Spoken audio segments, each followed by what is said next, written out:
बिस्मिल्लाहिर्रहमानिर्रहीम।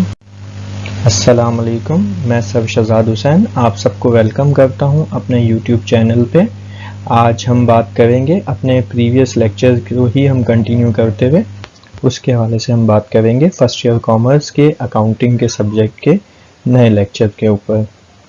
तो अगर आपने हमारे चैनल को सब्सक्राइब नहीं किया तो आप मेरे चैनल को सब्सक्राइब कर लीजिए और बेल आइकन को क्लिक कीजिए ताकि अपकमिंग फ्यूचर में हमारे इस अकाउंटिंग के लेक्चर की सीरीज़ को तमाम अपडेट्स आपको मिलती रहें।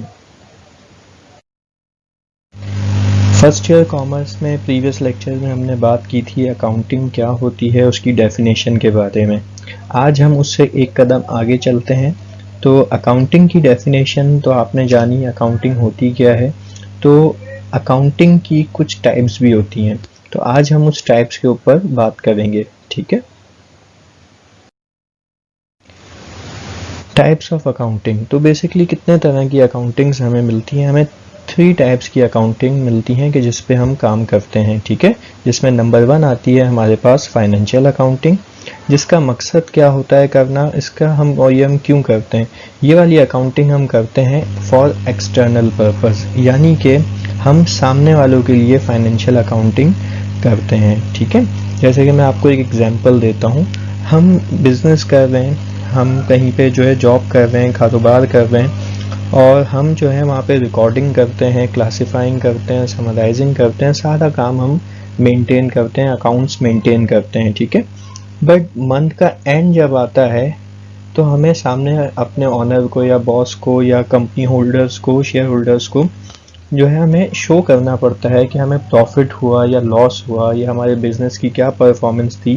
तो ये सब कुछ जो है हम इस फाइनेंशियल अकाउंटिंग में रिकॉर्ड या बना के मेंटेन करके शो करते हैं। मैं आपको एक एग्जांपल देता हूँ।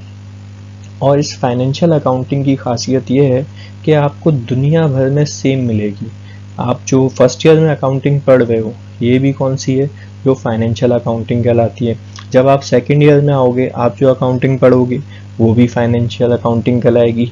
जब आप बीकॉम या बीबीए के बीकॉम पार्ट 1 में या बीबीए के फर्स्ट या सेकंड सेमेस्टर में आओगे या सीए के इनिशियल लेवल पे होगे, तो भी आप फाइनेंशियल अकाउंटिंग ही पढ़ेंगे, ठीक है। तो यानी कि अब आप अंदाज़ा लगाओ, ये तकरीबन 3 से 4 साल हो गए जहाँ पे आपने फाइनेंशियल अकाउंटिंग ही पढ़नी है। इतनी इंपॉर्टेंस रखती है ये फाइनेंशियल अकाउंटिंग। हाँ, अब बीबीए के 3rd या 4th सेमेस्टर में आपको अदर दूसरी अकाउंटिंग मिलेगी या सीए में आपको आगे अकाउंटिंग मिलेगी अलग। तो ये डिफरेंट अकाउंटिंग आ जाती है। मैं नाम अभी नहीं ले रहा, पर पहले हम इस फाइनेंशियल अकाउंटिंग पे ही बात करते हैं, ये है क्या। एक बात तो क्लियर हो गई, जो आप फर्स्ट ईयर में पढ़ रहे हो या आगे सेकेंड ईयर में पढ़ोगे या इन फ्यूचर जो आप पढ़ोगे इनिशियल लेवल पे, वो सब की सब फाइनेंशियल अकाउंटिंग होती है। इसकी एक एग्जांपल मैं आपको समझा देता हूँ।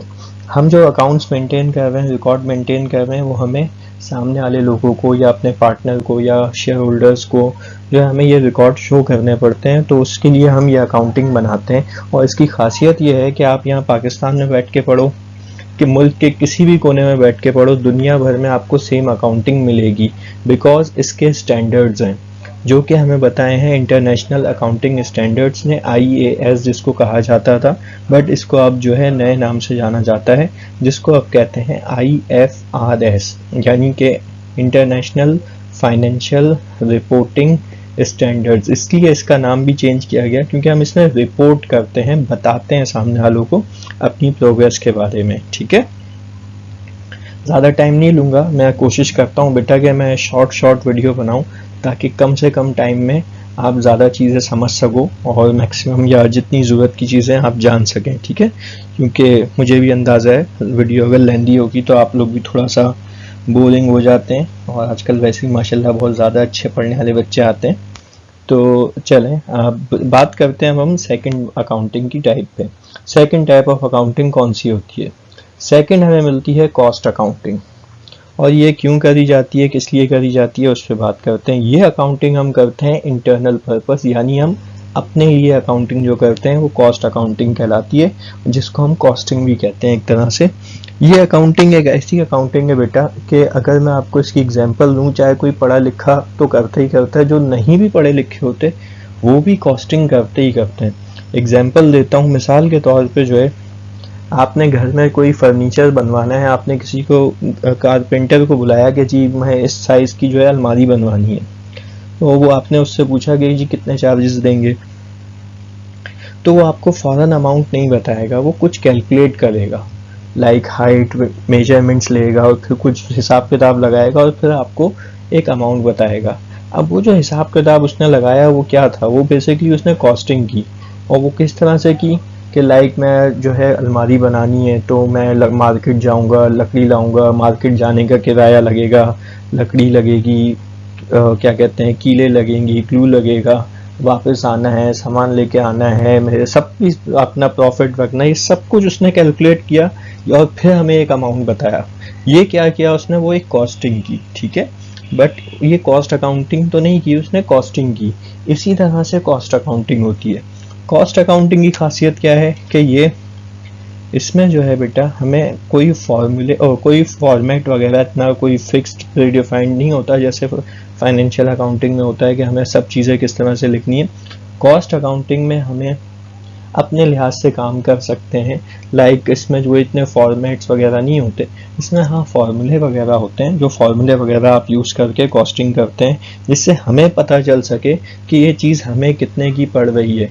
अगर हम कंपनी की बात करें, मिसाल के तौर पे कोई भी कंपनी आप ले सकते हैं, आप कोई बड़ी जैसे कि मिसाल के तौर पे पार्क फैन की आप एग्जांपल ले लें, फ़ैन बना रही है कंपनी, तो वो फ़ैन बनाना कितने का पड़ रहा है ये वो कैसे बनानेगी वो कंपनी जब कॉस्टिंग की करेगी, ठीक है।